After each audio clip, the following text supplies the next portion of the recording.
Hello friends. Last video में हमने covalent bond के बारे में पढ़ा था।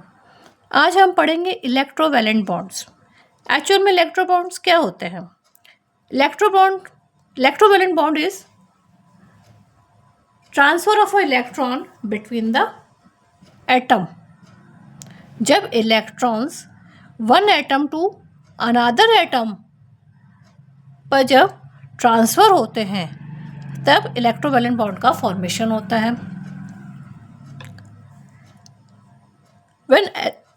जो इलेक्ट्रॉन ट्रांसफ़र होता है वो तो बनाता है पॉजिटिव आयन, और जो गेन करता है वो बनाता है नेगेटिव आयन। जैसे आप इसमें एग्जाम्पल में देखिए, ये एक एटम है, इसमें से एक इलेक्ट्रॉन ट्रांसफ़र होके दूसरे एटम में एंटर कर रहा है, तो ये तो बन जाएगा पॉजिटिव एटम और ये बन जाएगा नेगेटिव। तो इसको तो हम बोलेंगे कैटायन और इसको बोलेंगे हम anion. So electrovalent bonds are only found between metals and non metals. एक चीज़ ये भी है कि इलेक्ट्रोवैलेंट बॉन्ड्स हमेशा मेटल और नॉन मेटल के बीच में ही फॉर्मेशन होती है इसकी। So electrovalent bond involves the transference of a certain numbers of a electrons.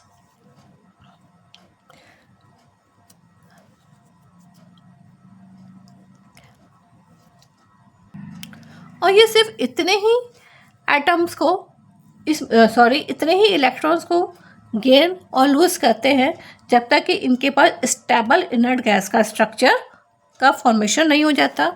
That's like जब इसमें से एक इलेक्ट्रॉन का लॉस हुआ या इसने एक इलेक्ट्रॉन को गेन किया, तब आप देखें कि इसका आउटर शेल में 1 इलेक्ट्रॉन प्रेजेंट था और यहाँ पे हमारे पास 1 2 3 4 5 6 7 इलेक्ट्रॉन्स प्रेजेंट थे। तो इसने एक इलेक्ट्रॉन यहाँ ट्रांसफ़र करके इनर्ट गैस का कॉन्फ़िगरेशन एक्वायर किया, और ऐसे ही इसने 8 इलेक्ट्रॉन्स मतलब 1 इलेक्ट्रॉन को गेन किया और इसमें हो गए 8 इलेक्ट्रॉन्स, इसके आउटर शेल में हो गए 8 इलेक्ट्रॉन्स, और इसने एक इलेक्ट्रॉन एक्सेप्ट करके इनर्ट गैस का कॉन्फ़िगरेशन का फॉर्मेशन किया। तो इलेक्ट्रॉन्स का गेन होना या लॉस होना सिर्फ उस पर ही डिपेंड करता है कि कितने इलेक्ट्रॉन्स हमारे गेन हो रहे हैं, कितने इलेक्ट्रॉन्स हमारे गेन हो रहे हैं। ये सिर्फ इस पर डिपेंड करता है कि हमारे को इनर्ट गैस का कॉन्फ़िगरेशन करने के लिए या स्ट्रक्चर को कंप्लीट करने के लिए कितने इलेक्ट्रॉन्स की नीड है। इलेक्ट्रॉन से गेन और लॉस होने के अलावा एक चीज़ और भी होती है कि पोटेंशियल एनर्जी भी इसकी क्या होनी चाहिए, डिक्रीज़ होनी चाहिए। अगर पोटेंशियल एनर्जी डिक्रीज़ होती है तभी इसका आयनिक बॉन्ड का फॉर्मेशन पॉसिबल है, नहीं तो आयनिक बॉन्ड का फॉर्मेशन पॉसिबल नहीं हो पाता है। अब हम इसकी प्रॉपर्टीज़ को पढ़ लें, इलेक्ट्रोवैलेंट बॉन्ड्स की प्रॉपर्टी के बारे में पढ़ लें। First property is an ionic bond is the bond formed by the complete transfer of a valence electron to the attain stability. Means ionic bond is a complete transfer of a valence electron. जो outer shell में electron present होते हैं उन्हीं को ही हम valence electrons कहते हैं। तो स्टेबिलिटी के लिए अटेन स्टेबिलिटी, अगर किसी एटम को स्टेबल करना है तो उसका आउटर शेल कंप्लीट होना चाहिए, तो वैलेंस इलेक्ट्रॉन ही इसमें क्या होते हैं, ट्रांसफ़र होते हैं। This type of bonding leads to the formation of two opposite charge ions. 2 opposite charge ion बनते हैं, positive ion and known as a cation. जो गेन कर रहा है जो लूज कर रहा है वो तो बनाएगा कैटायन मीन्स पॉजिटिव, और जो गेन करेगा वो बनाएगा anion means negative charged ion. Clear? The third property, the ionic bond are the strongest of the all bonds. Ionic bonds सबसे ज़्यादा स्ट्रॉन्ग होते हैं, कोवलेंट बॉन्ड से भी ज़्यादा स्ट्रॉन्ग होते हैं ionic bonds. The ionic bond has a charge separation and so they are the most reactive of all the bonds in the proper medium में, क्योंकि इनके ऊपर चार्ज होता है. जैसे सोडियम में सोडियम अपना एक इलेक्ट्रॉन लूज करता है तो ये सोडियम आयन में चेंज हो जाता है. तो ये क्या है, चार्ज आयन. और चार्ज आयन क्या होता है, मोस्ट रिएक्टिव होता है all the in comparison to all bonds. The ionic bonded molecules have high melting and a boiling point. इनका melting point और boiling point भी क्या होता है, high होता है. melting point भी high होता है और इसका boiling point भी high होता है. The ionic bonded molecules in the aqueous solution or in the molten state are good conductors. Next property हम पढ़ रहे हैं, the ionic bonded molecule in their aqueous solution. जो इनका एक्वस सॉल्यूशन का हम जो फॉर्मेशन करते हैं या इसका जो मॉल्टन स्टेट होती है, ये good conductors of a electricity, बहुत अच्छे इलेक्ट्रिसिटी के कंडक्टर्स होते हैं. This ionic bond molecules is aqueous solution. देखिए एक्वस सॉल्यूशन कह रहे हैं हम या मॉल्टन स्टेट कह रहे हैं, उसमें ये इलेक्ट्रिसिटी के गुड कंडक्टर्स हैं. This is to the presence of a ion. क्यों? क्योंकि जब ये एक्वस सॉल्यूशन में डिज़ोल्व होते हैं या मॉल्टन फेज में होते हैं तो इनके जो आयंस होते हैं वो चार्ज कैरियर्स के रूप में वर्क करते हैं. और चार्ज कैरियर्स के रूप में वर्क करने के कारण ये क्या हो जाते हैं, गुड कंडक्टर्स की तरह वर्क करते हैं. अब हम एक एग्जाम्पल पढ़ रहे हैं सोडियम क्लोराइड का. सोडियम क्लोराइड का अगर हम एग्जाम्पल देखें तो सोडियम क्लोराइड में आप देखो सोडियम में होते हैं 11 इलेक्ट्रॉन्स. तो इसके आउटर शेल में होते हैं 2. आउटर शेल में है इसके, ये तो हो गया इसका कॉन्फ़िगरेशन इस तरीके से, नियॉन गैस का हो गया. फिर इसके आउटर शेल में है 1 इलेक्ट्रॉन. ठीक है. ऐसे ही अगर हम क्लोरीन का देखें तो इसका ये नियॉन का स्ट्रक्चर आ गया और इसके आउटर शेल में है 7 इलेक्ट्रॉन. तो और क्लोरीन एक्चुअल में होते हैं 17. ये तो आपको पता ही है, हम बार बार पढ़ ही रहे हैं कि सोडियम में 11 होते हैं और क्लोरीन में 17 इलेक्ट्रॉन्स होते हैं. तो अगर आप इसके देखो तो इसके आउटर शेल में है 1 इलेक्ट्रॉन और इसके आउटर शेल में है 7 इलेक्ट्रॉन. तो इसका वैलेंस इलेक्ट्रॉन तो है 1 और इसका वैलेंस इलेक्ट्रॉन 7 तो नहीं हो सकता है. ये क्या करता है, सोडियम क्या करता है, अपना एक इलेक्ट्रॉन को रिलीज़ करता है. रिलीज़ करके ये बन जाता है सोडियम आयन. ठीक है. अब इसके जो वैलेंस इलेक्ट्रॉन में है 7, तो क्लोरीन क्या करता है, ये तो हो गया इनर्ट गैस का, इसने कॉन्फ़िगरेशन ले लिया, मतलब ये बन गया नियॉन. सोडियम के पास अब पहुंच गए 10 इलेक्ट्रॉन्स क्योंकि इसने अपना एक इलेक्ट्रॉन रिलीज़ कर दिया. तो अब इसके पास तो हो गए 10 इलेक्ट्रॉन्स. क्लोरीन क्या करता है, एक इलेक्ट्रॉन को गेन कर लेता है. जब ये एक इलेक्ट्रॉन को गेन करता है तो ये चेंज हो जाता है क्लोराइड आयन में. और क्लोराइड आयन करते ही इसका कॉन्फ़िगरेशन हो जाता है 18. मीन्स ऑर्गन का इसने कॉन्फ़िगरेशन ले लिया और ये चेंज हो गया क्लोराइड आयन में.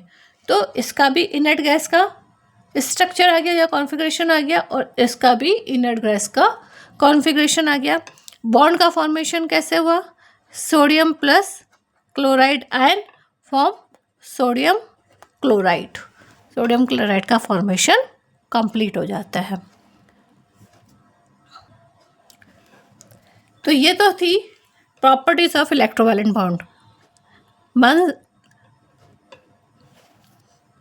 First property, they complete their inert gas structure या कॉन्फ़िगरेशन. वैलेंस इलेक्ट्रॉन्स को गेन और लूज करके ये अपना वैलेंस इलेक्ट्रॉन का कॉन्फ़िगरेशन को कंप्लीट करते हैं। सेकेंड, दे फॉर्म्ड कैटायंस और anions, positive charge ion known as cations and negative charged ion known as a anion. Third, ionic bond are the strongest bond. Fourth, ionic bonds has a separation and so they are most related to all the bonds in the proper medium. किसी भी medium में प्रयोग किए जा सकते हैं. Fifth, they have a highest melting and a boiling point. Sixth, they are a good conductors of a electricity. ये तो थी हमारे इलेक्ट्रोवैलेंट, जो इस इलेक्ट्रोवैलेंट बॉन्ड्स की प्रॉपर्टीज़ थी. नेक्स्ट हम पढ़ेंगे difference between electrovalent bonds and the covalent bonds. First difference, ionic bond is the attraction between the positive and negative ions. Obviously ionic bond जो हमने अभी तक पढ़ा, हमने यही पढ़ा कि they form cations and anions for lose and gains of electron from the atoms, so they formed ionic bond. तो ionic bond is the attraction between the positive and the negative ions. हम सिर्फ NaCl का ही form अभी example पढ़ रहे हैं. Second, पहले हम कोवैलेंट बॉन्ड के बारे में भी पढ़ लें क्योंकि इन दोनों के डिफरेंस पढ़ रहे हैं हम.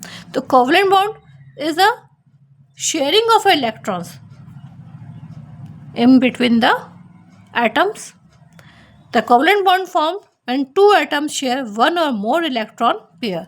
जब वो 1 और 2 इलेक्ट्रॉन का शेयरिंग करते हैं तभी वो क्या बनाते हैं, कोवैलेंट बॉन्ड बनाते हैं. जैसे हाइड्रोजन क्लोराइड है, हाइड्रोजन और क्लोराइड ये अपने अपने एक एक इलेक्ट्रॉन का शेयर करके कोवैलेंट बॉन्ड का फॉर्मेशन करते हैं. Second point, in the difference of a ionisation potential between the two atom is a more ionic compound are formed. In the difference of a ionisation potential between, इनके potential में difference होना जरूरी है तभी इन दोनों के बीच में आयनिक कंपाउंड बनते हैं.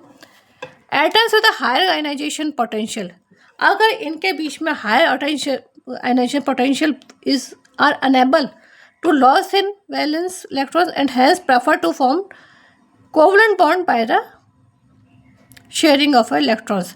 अगर इनके बीच में हायर पोटेंशियल नहीं है तो इनके बीच में इलेक्ट्रॉन्स का ट्रांसफ़र होने की बजाय इलेक्ट्रॉन्स का शेयरिंग ही होगी. यानी जब तक आयनाइजेशन पोटेंशियल हाई नहीं है तब तक हमारे पास इलेक्ट्रोवैलेंस बॉन्ड बनने का पोजीशन या अवेलेबिलिटी नहीं होती है. अगर लोअर हायर पोटेंशियल है, लोअर आयनाइजेशन पोटेंशियल है तो हमारा बनेगा covalent bond. Means bonds electrons की शेयरिंग होगी, ना कि उनमें इलेक्ट्रॉन्स का ट्रांसफ़र होगा. Third, atoms with a greater electronegativity difference leads to the formation of a ionic bond. अगर उनमें इलेक्ट्रोनेगेटिविटी ज़्यादा है तो आयनिक बॉन्ड बनेंगे, और अगर इलेक्ट्रोनेगेटिविटी इस डू नॉट डिफर, मतलब उन दोनों के बीच में इलेक्ट्रोनेगेटिविटी में डिफरेंस नहीं है, सेम इलेक्ट्रोनेगेटिविटी है, तो उनमें क्या होगा, इलेक्ट्रॉन्स की शेयरिंग होगी, उनके बीच में इलेक्ट्रोवैलेंट बॉन्ड्स नहीं बनेंगे. तो डिफरेंसेस समझ में आए होंगे. The ionic bond is a attraction. Ionic bond का फॉर्मेशन होता है पॉजिटिव और नेगेटिव आयंस के बीच में डिफरेंस या अट्रैक्शन की वजह से होता है. एंड कोवैलेंट बॉन्ड का formation is a sharing of a electrons. Second, अगर ionisation potential is a higher then they formed ionic compounds. If ionisation potential is a lower then they formed covalent bond. If electronegativity is a greater then they formed ionic bond. If the electronegativity is a same or a lower then they formed covalent bond.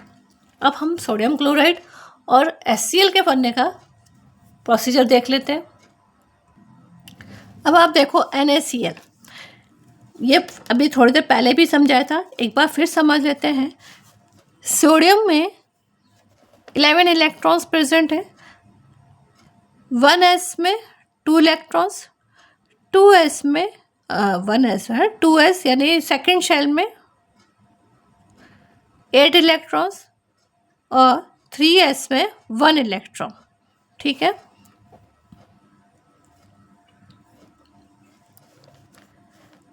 One S2, 2s2, 2p6, 3s1। As usual, chloride 1s2 because they have 17 electrons, 1s2, 2s2, 2p6, 3s2, 3p5। ठीक है, अब इसमें क्या हो रहा है कि यहाँ पे आउटर शेल में 7 इलेक्ट्रॉन्स प्रेजेंट है और यहाँ पे 1 इलेक्ट्रॉन प्रेजेंट है, यानी वैलेंस शेल में 1 है और इसके वैलेंस शेल में 7 है। तो ये क्या करता है, सोडियम अपना एक इलेक्ट्रॉन ट्रांसफ़र कर देता है क्लोरीन को, क्योंकि इनके बीच में आप देखो इलेक्ट्रोनेगेटिविटी हाई है। तो इससे क्या हो जाता है, सोडियम तो चेंज होता है सोडियम आयन में,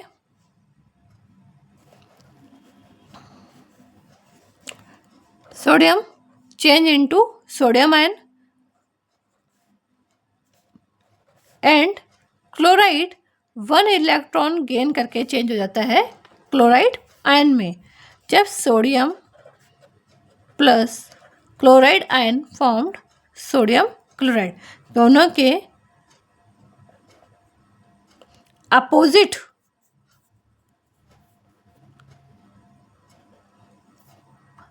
चार्ज में अट्रैक्शन होगा और वो बनाएगा NaCl। ठीक है, अब हम देखें हाइड्रोजन क्लोराइड। हाइड्रोजन क्लोराइड में कोवलेंट बॉन्ड बनता है, इलेक्ट्रोवैलेंट बॉन्ड का फॉर्मेशन नहीं होता है। हाइड्रोजन के पास होता है 1 इलेक्ट्रॉन और क्लोराइड के पास होते हैं आउटर शेल में वही 7 इलेक्ट्रॉन्स है। ये क्या करते हैं,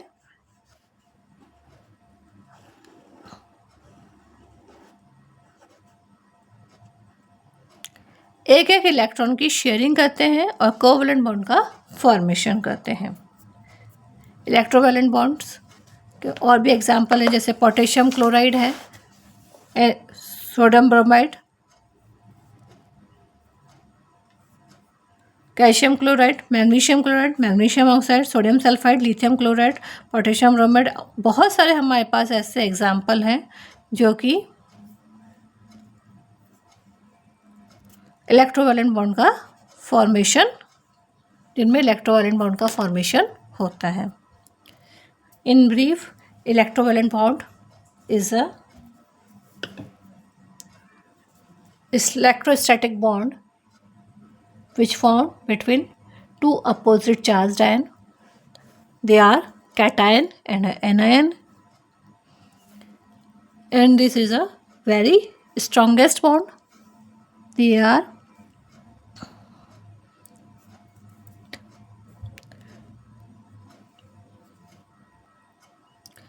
are a more electronegative bonds and